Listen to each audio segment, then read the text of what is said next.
Good morning. Kuan man no, dol pwede man yung boses. Again, let's give God a round of applause. Indeed, the majesty and glory of His name. Everybody say hallelujah. Mahina man. Say hallelujah. God is so wonderful. The last time that we sang that, I was just, I think, 20 or 18 years old. Indeed, time flies so fast. But you know, it's a joy to be able to sing that again. Again, let's give those who sang a round of applause also. This morning, I'm going to share from the book of Romans chapter 12, I mean. And it's about devoted and faithful service to God and the church, which means also the brethren, but with humility. Everybody say humility. Let's bow down our head, let's pray. Father, we thank you, Lord. You alone deserve all glory and adoration. And even as we go through your word, we still worship you. That's why we continue to learn from your word. God, Holy Spirit, continue to teach us. Anoint every ears, I pray. And we believe you are in our midst, Jesus. God, Holy Spirit, our great teacher. Lord, illumine our minds, cultivate our heart, and anoint our ears. In Jesus' name. And everybody says amen. Everybody say devoted,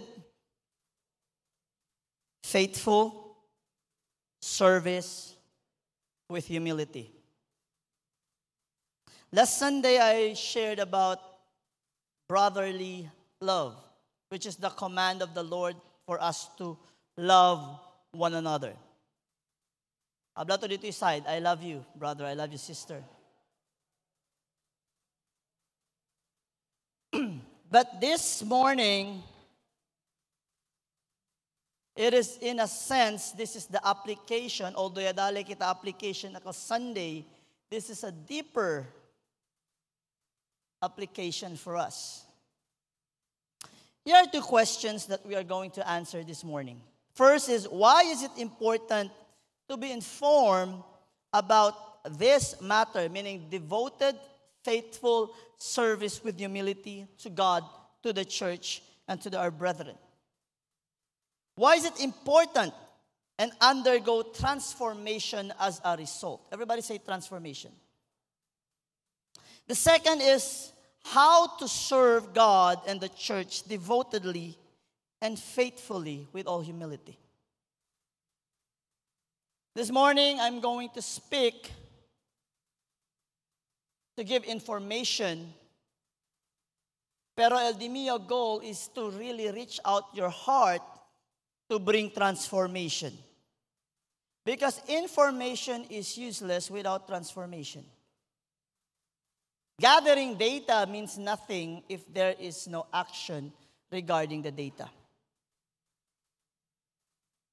Ready ba kita uwi? Are we ready? If you have your ball pens and notebooks with you, kasi manada kita ko sa sakaki. Now the goal this morning is for us to know these three things. Everybody say, love God, love each other, commit to the ministry, and ika-fourth, and be fruitful. But we are going to focus on love each other and commit to the ministry. You know, we have always tackled Romans 12, verses 1 and 2, right? But we were going deeper in this passage because we are now going to verses 3 and 8. I'll give you a brief background about the book of Romans to have a clear understanding. Dali po ko background na Romans para sabi kita understanding. Porque este habla si Paul. This book of Romans is also part of the epistle, habla sila, or the letter of Paul to the Romans or the church at Rome. When we read the book of Romans, it has 16 chapters. And you can divide those 16 chapters into two parts. The doctrinal part, which is from chapters 1 to 11, and the practical application of what Paul was teaching to them from verses 12 to 16. When we say doctrinal, that means like the doctrine of salvation, justification. It talks about sin, etc. and etc. But chapters 12 to 16 is more on practical application. It is more on how should we respond to God's goodness towards us. But in fact, Silekita Romans, we will see there, Paul talks about justification through Christ. That the love of God has been shown by the death of His Son, Jesus Christ. But not only that, we will also see one of the reasons why Paul wrote this. Porque le escribí. It is because during the time de este escribile, Paul corrects the attitude of the members at the Church of Rome. During this time, there were two sectors, the Jews and the Gentiles. That's the reason why when you read the book of Romans, in chapter 10, Paul says that there is neither Jew nor Gentile. Di ba? Tan diskusyon sila, kilaya mga Gentile, debe ba kapa para salbaw? And the Jews were looking at themselves higher than the Gentiles. But as a matter of fact, during the time of Rome, it was the Roman Empire who was ruling. These people also look at themselves higher than the Jews. Pero akin na di aton time, igwalang Gentile, Chenetamira higher than others. Dili na pwede, nga naman, mas taas akong grado niya. Istudyaw gatiyo.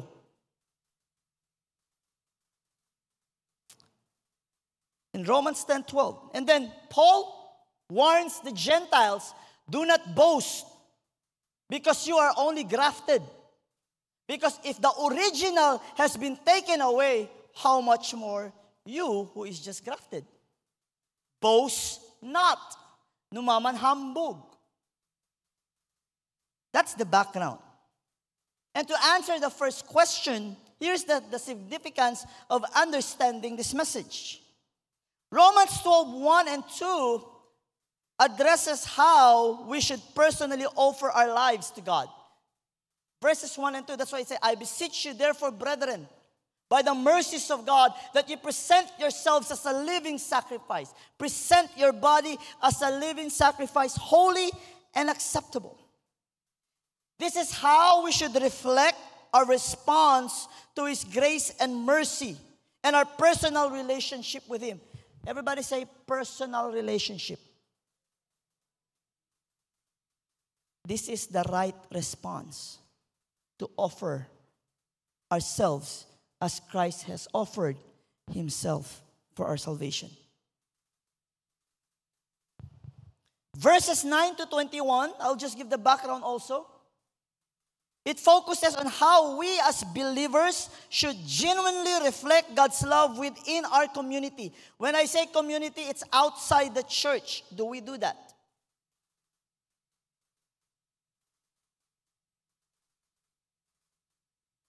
Okay?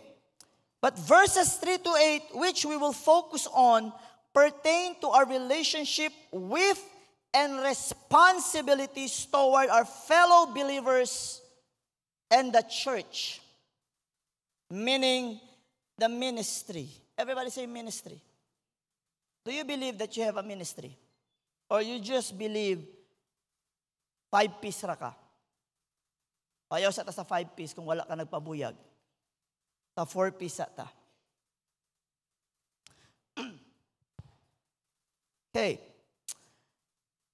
In summary, verses 1 and 2 speaks to our relationship with God.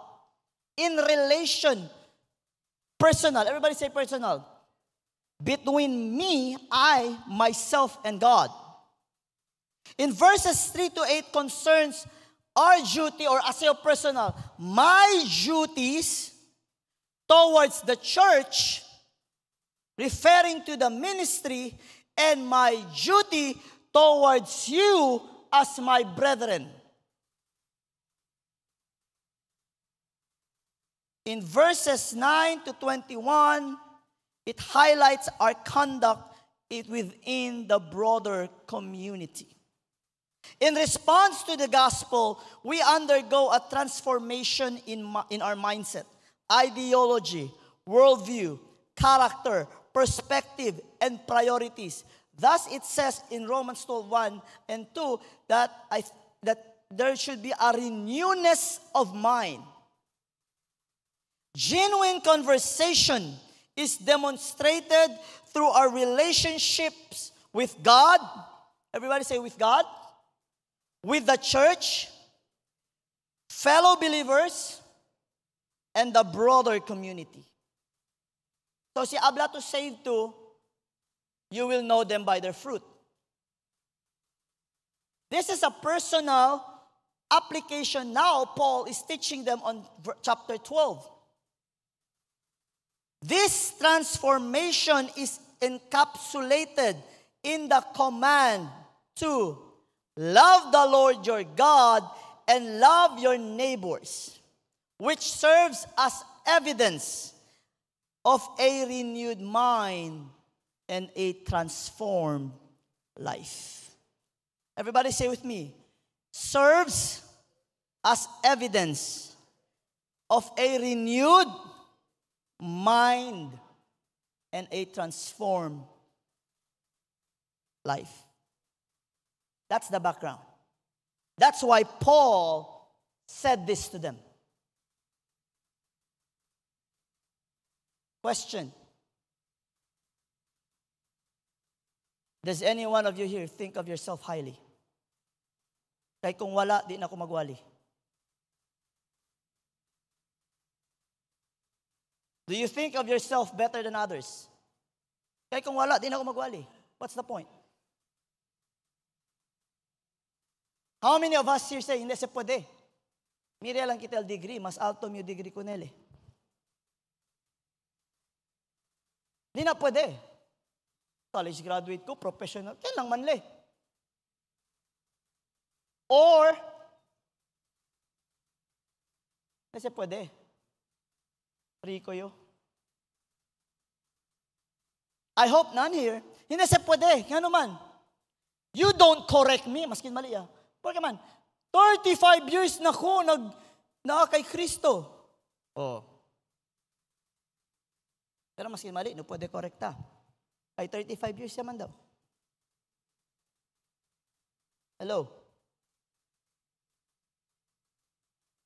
How to serve devotedly and faithfully with humility.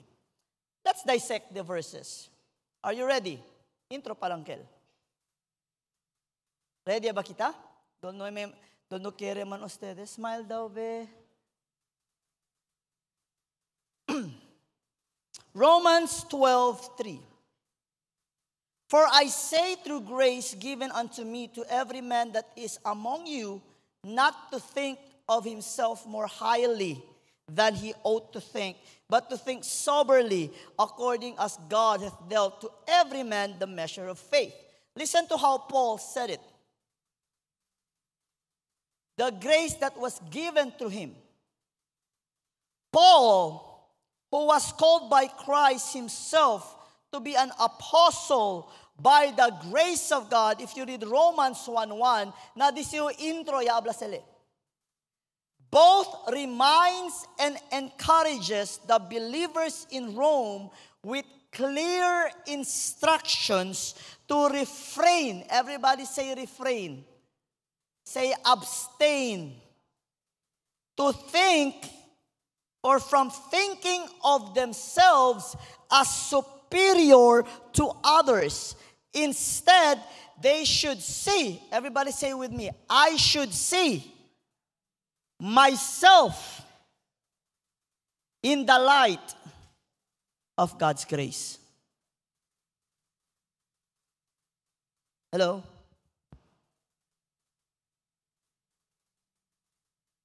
It means this: stay humble. Habla daw. Self, stay humble, regardless of your achievement. Because your achievement is but by the grace of God. Edukaw yo. You know what's funny right now? El mga edukaw, amo panuway moralidad. I read a definition about what how an educated person acts, or what the real meaning of education, educated person. Hindi akaya ginda na college. Is when you understand and then you practice that and you show that and you have a high character. Your demeanor towards others is not inhumane. Akel, mandato para 2 ora? Kabarman hambug to educated? I don't think so. Nisita ko nagal gente, manda sinta eduka. First and foremost, eduka. Manda brios. Baka no ile pa sa biology, no sabi ko sa hombre or mujer. I'll be honest. I'll be frank. And then, professing to be wise, they became fools. If you want to believe that, then go on. But don't make me dumb and try to make me believe what you believe. Well, in fact, it's clear that you're not that person you are trying to portray. Are you with me? A person who is filled with humility will never do that. Philippians 2:3-4, in the ESV version, it says, do nothing from selfish ambition. Because when selfish ambition ang nakikita, it means pride is the one working.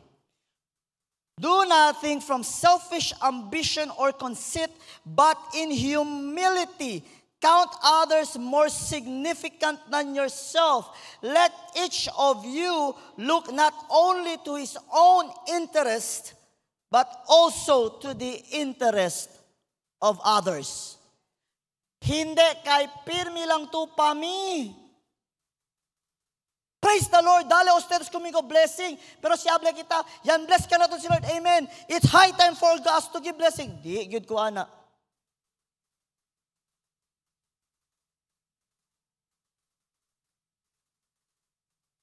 Hello.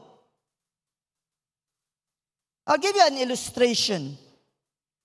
Looking down on others due to one's title, degree, position, or achievements, and becoming easily offended when others receive acknowledgement or praise. This is looking yourself highly than others.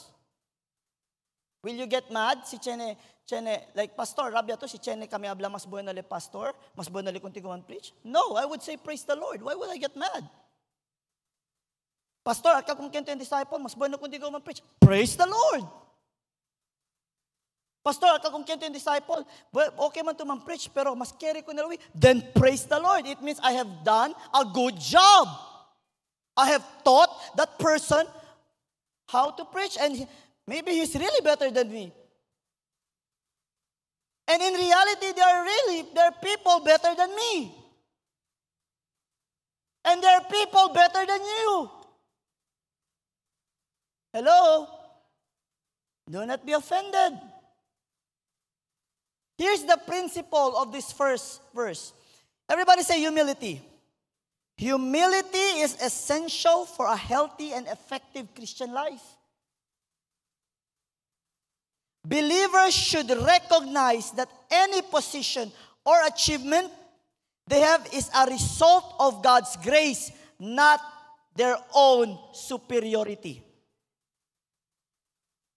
You are in a leadership right now because of God's grace, not because you're superior than any other. You're in the leadership right now because God sees that you have availed yourself, but He has chosen you, though we are disqualified, because He qualifies the unqualified. It is only by grace. There's nothing to brag.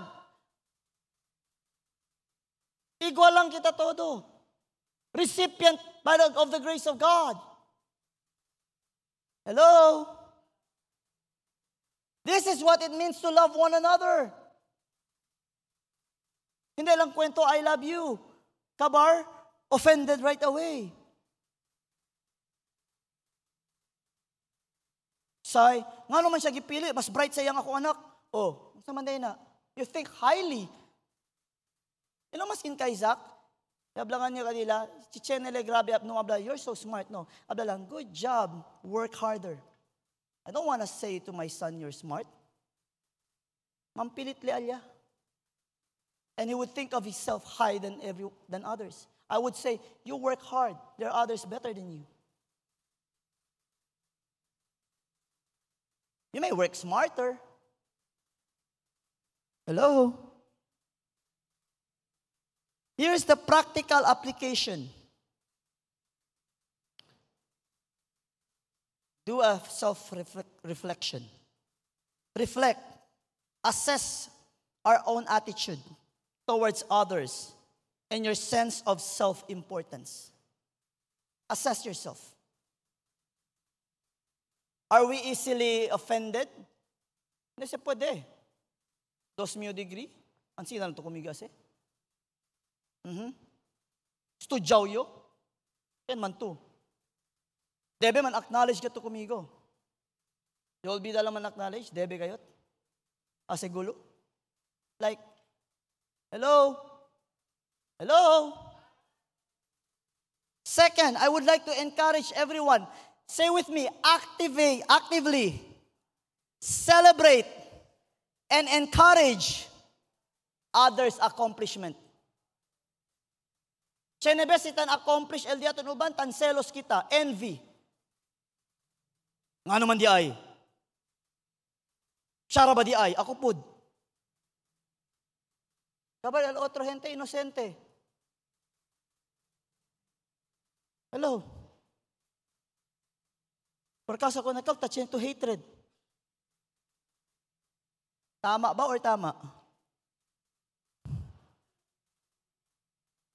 Bato-bato sa langit ang matamaan bukol pero wag magalit. Amen ba? Amen ba? Third, look for opportunities to serve others selflessly. Service. Everybody say serve. Buska, kilala ito pwede man serve. Not expecting anything in return. Hindi ko sa porque man, nagiging ko sa receive. Ay, boy na lang, ba si Jesus ang sinan niya? Hindi lang yung muri na program. Nagiging ko sa receive. Gratitude. Cultivate a habit of gratitude for God's grace in your life. That's the first. Second, Romans 12:4-5. First, stay humble. Second, we need to be reminded, different parts, one body in Christ. Everybody say with me, different parts, one body in Christ. Verses 4 and 5 highlight that as different members or parts of the body, we each have unique functions and roles. Although these functions vary, each part is equally important for the body to function smoothly and effectively. Every part must fulfill its designated role. Listen to what Ephesians 4:15-16 says. But speaking the truth in love may grow up into Him in all things, which is the head, even Christ, from whom the whole body, everybody say body, fitly joined together and compacted by that which every joint supplieth, according to the effectual working in the measure of every part, maketh increase of the body unto the edifying of itself in love. Mira conmigo. Ito kami. This is the illustration. Body. The head is who? The body is who? Okay. Na body, maybe you sister is this. Maybe the other brother is this. Maybe the other is what? You get the point. Maybe ito el skin. Now, check your question. Ken mas importante? Cosa tu quiere? ¿No hay mano tiene pies? ¿O no hay pies tiene mano? Porque man yung iskuikel si pwede man yung tiene todo. Si tiene tu todo, kabar hindi man function elef. Ansi na tu kami na. Yes or no? You are part of the body of Christ. If you do not play your role, comatose or kosistalama, paralyzed. Just think of this, ito el mano, el uno dito your, uno, el un finger, tu finger, uno el mano, el uno el brazo, kabar este part, hindi tame niya, este lang tame niya, carry anda niya, let's go! Yes or no? Tara kita, but you know what? That's the reality now. Do you know why? Although there are in this church who goes out for Bible study, but we cannot move 100%. You know why? Because there are some of us here, kere lang kita paralyzed. And the Lord is telling us to move as part of the body of Christ. Si tan paralyzed sa kinamundo, el diferensya na utok. Pero when we come na spiritual, hindi tan diferensya el Diyos. Kita el siya na diferensya. Because conforme lang kita paralyzed, basta makasimba, praise the Lord. Yes, Lord. Correct that iti mensahe, Lord. Listen to what the pastor preaches. Listen to my word. Yabla si Lord, go. Pero Lord, no kere si uwi, sila lang, nakasalan yung sinta. And no wonder the message repeats. Because we don't listen. Bira-bira lang. Yauya ba kita? Yasaya ba kita? Hindi arabiyaw ha? I'm not mad. I'm just passionate. Baka ablas na si Pastor na suko. Here's the principle. In the body of Christ, there are diverse roles and functions among believers. Do you agree? It is essential for the overall health and effectiveness of the church. Each member has a unique and important role. And the proper functioning of the body depends on every part fulfilling its purpose. Sabi sa polio? Jutel un pies? Lord, ojalá spiritually el growth del GNT hindi polio. Kasi tan min, el un pies ta kami na el un pies. May krisi. Porque man, el na un pies amo kal kere-kere lang sinta.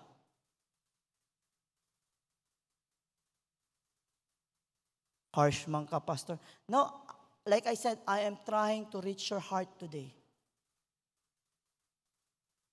Here's the practical application. Everybody say with me, find your role. Habla self, find your role. And then when you see your role, commit to your role or duty. And then when you commit, collaborate with others and support others in the role. Numabla, mas importante di mio. Hindi, mas importante di mio. Hindi, importante todos dos.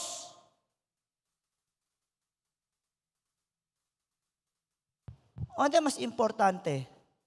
Dedo or este pakiupam? Ha? Si abla to, hindi. Mas importante el dedo kay amo ta Garabaso. Nara, sino el pound? Kila ito Garabaso. You see, there are parts in a mission field, in a team play, lega rin siya, kay si abla siya man-jump yun. Continua na yun. Collaborate and support. Encourage others. Everybody say encourage. Numaya miran tumali. Anak gito siya, wala gito chance, mauna. Lanto, tiyan nagat ni kustumbre. But the way you're talking, amo siya dito'y kustumbre. Amo na ang dapat ampuon po sa imuha. It's one thing to say, oo no, we need to pray for that person. And it's one thing to say, ngayon, si nagatkel nada. Maskin ko sa kalampuan, pabuyag yung simbahan, oy. Dugay naman ta simbahan, wag yun nakasabot, wag yun nagtubo. Wala tingali po nimo istoryahan. Hello? Appreciate and recognize one another. Abla to dito side. Good job, brother. Bisag wala ka gibuhat, good job.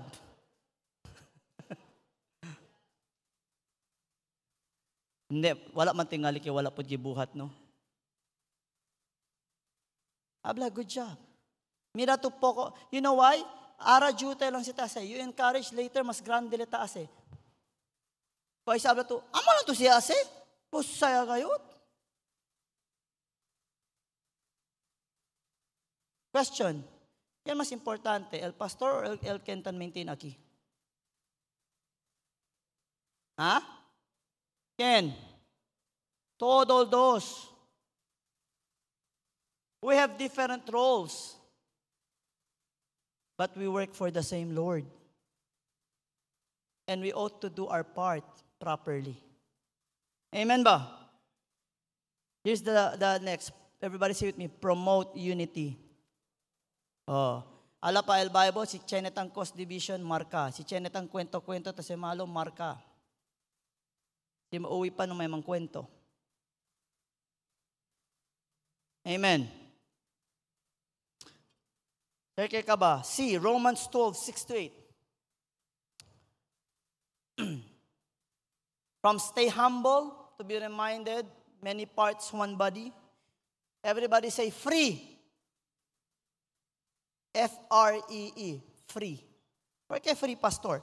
12:6-8. It says here, having then gifts differing according to the grace that is given to us, whether prophesy, let us prophesy according to the proportion of faith, or ministry, let us wait on our ministering, or he that teacheth on teaching, or he that exhorteth on exhortation. He that giveth, let him do it with simplicity. Before I even proceed, I just want to say something about this. Everybody say giving. I'll just say this once.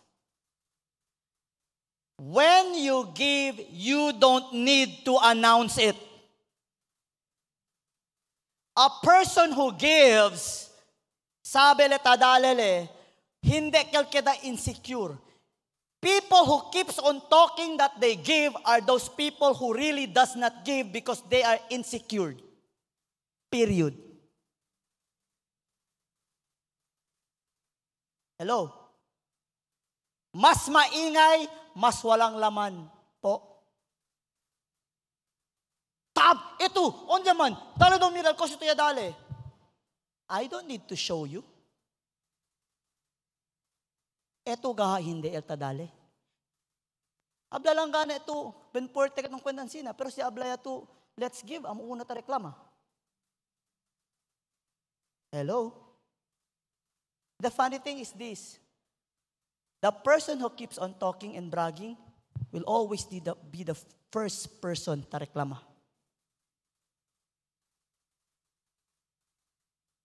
Hello? Hello? And when you give, I learned this from my auntie and my father.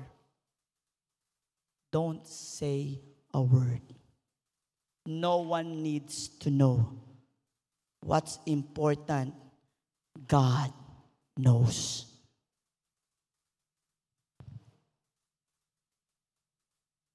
Hello. Work ka manan sina todo. Yato pabo or tapensa tamen otro gente. No mapensa otro gente, pabor. Amen ba? Focus on yourself. Amen ba? This is generally speaking. Si abla to arahla si Kwan Kel, tiene tamen to problema.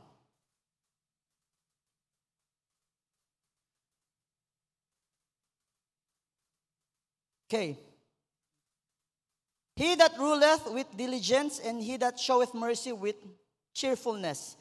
Let love be without dissimulation. Abhor that which is evil, and cleave to that which is good.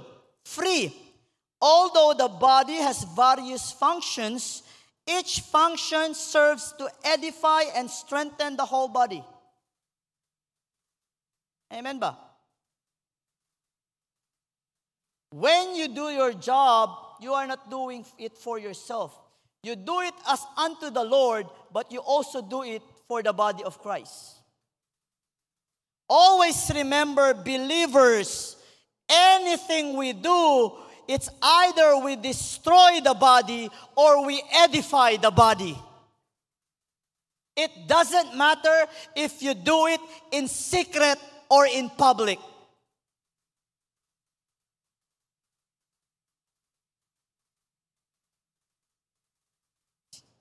Okay lang, ustedes? Ha? Murag na suko mo. Sige, closing prayer na ko. There should be, say with me, no competition.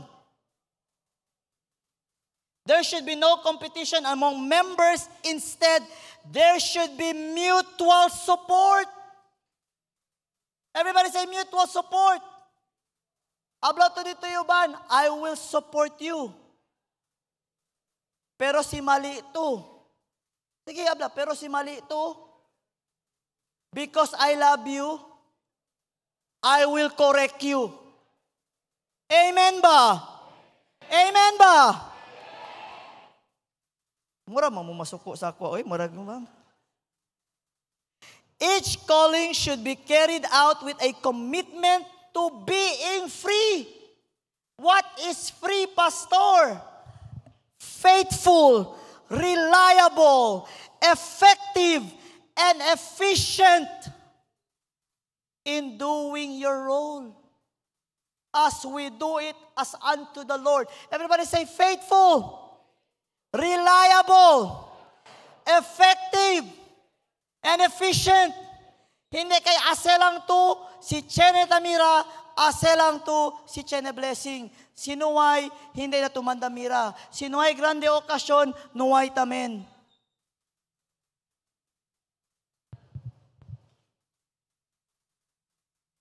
Why we should do this? To ensure the edification and the effectiveness of the body of Christ. Just read 1 Corinthians chapter 12, 4-7, and Ephesians 4, 11-13. It's the same thing. Abla ka na to. Sila pa yoste, kabarmexbe, mas queda largo. Do your part. Amen ba? Promise? Leo ustedes de na casa? Ansi naman no? Busy pa yun. Lekitas de na casa? Poko lang tan amen. Okay, I will proceed. Here's the illustration. Team sport, still body parts. Punya lang kita, Navy SEAL. It's still a team play. Yes or no? Na Navy, Navy SEAL, and then siya mga normal. Pansa sila, special force. Kaya una ta entra. Kabar entra special force, si Okya, entra ya el, man clearing. Normal yan sinase. Question, kaya mas importante, el special force or kalanda next? Odo, kaya mas delikado? El uno, kay Poco lang. Here's the thing. Si Taardeo fuego, onde mas cerca na fuego? Mio cara, mio chest, or mio mano? Here's the point. In every rose, tiyan kasi mas pesaw, mas dangerous. But it doesn't mean a less dangerous is less important.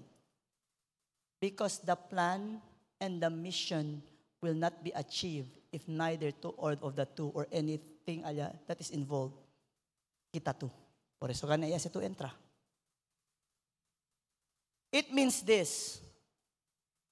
Like in the game of basketball, chinatablal, ay, kasi kusalita ase, tan rebound lang se. Tan rebound lang se. Si Dennis Rodman, 0 points, 22 rebounds. Tan rebound lang. He's one of the reason why tan champion El Bulls 3 times. Oo, si Jordan todo takarga. And there's Pippen and everything. The roles are different.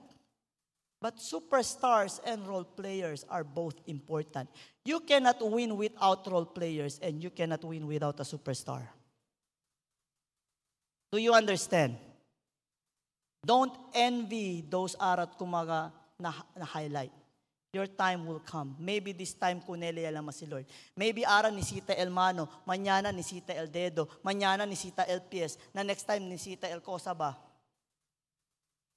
Entende kita? About to decide, you are important. Do your role free. Quiere decir free, as in free out of love towards God, but at the same time, faithful, reliable, effective, efficient. But may I tell you something? What you do for the Lord actually is not free. You will be rewarded one day. And you are going to be blessed.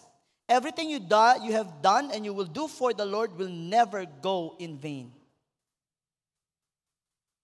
Here's the principle. In the body of Christ, each function contributes to overall health and strength of the church. Avoid, everybody say avoid, competition. Instead, focus on mutual support.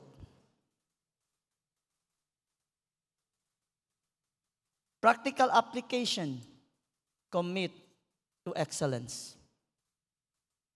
Habla to dito side, commit to excellence.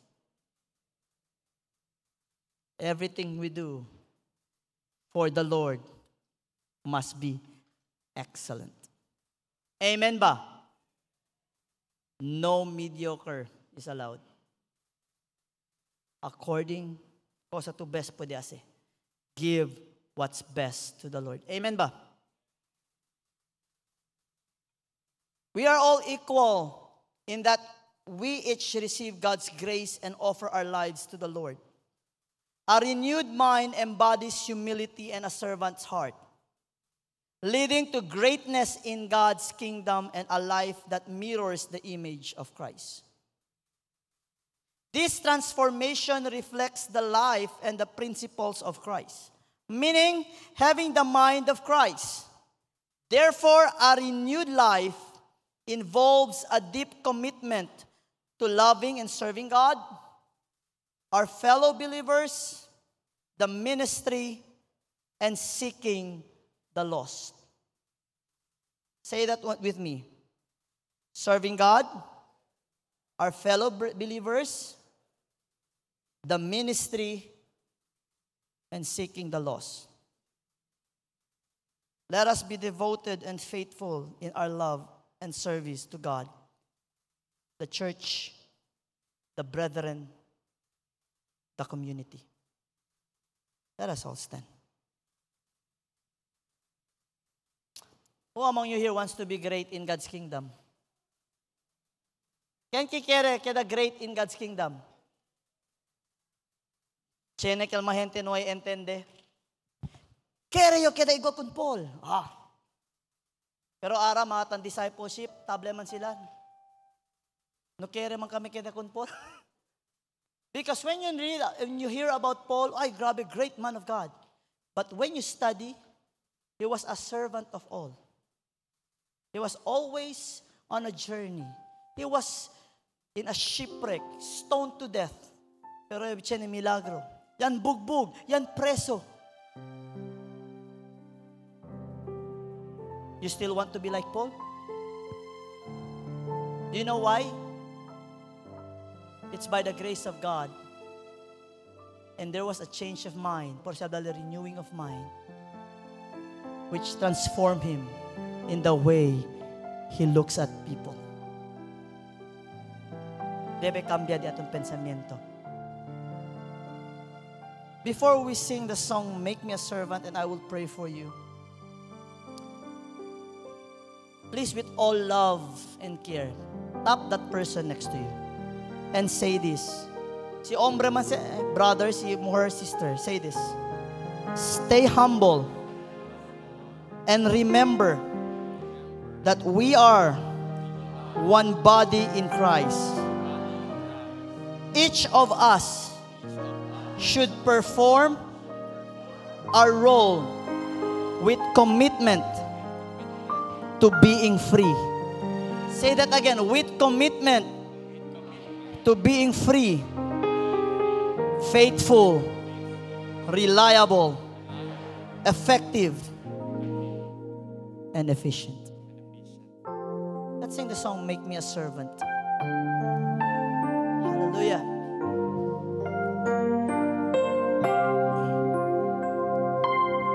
Make me a servant, humble and meek. Lord, help me lift up. Lord, let me lift up those who are weak. Those who are weak. Hallelujah. And may the prayers of my heart always be. Make me a servant. Make me a servant. Today. Once again, make me a servant. Make me a servant, humble and meek. Yes, Lord, this is our prayer. Lord, help me lift up those who are weak, and may the prayer of my heart always be. Make me a servant. Make me a servant. Once again, make me a servant. Make me a servant today. Brethren, just a reminder, always open your Bible. Always do a self-check. Si Elma sasakyan ni Sita Pimi anda para check ya. Open your Bible and always assess yourself in the light of Scripture. Si onde tu, cosa ni Sita cambia, cosa ni Sita continua, cosa ni Sita. I beseech you, I plead to you, do not ignore the studying of the Word of God. Do not. Let us all be like Christ. He is the Word. We must be in love with Him. Father, we thank you, Lord.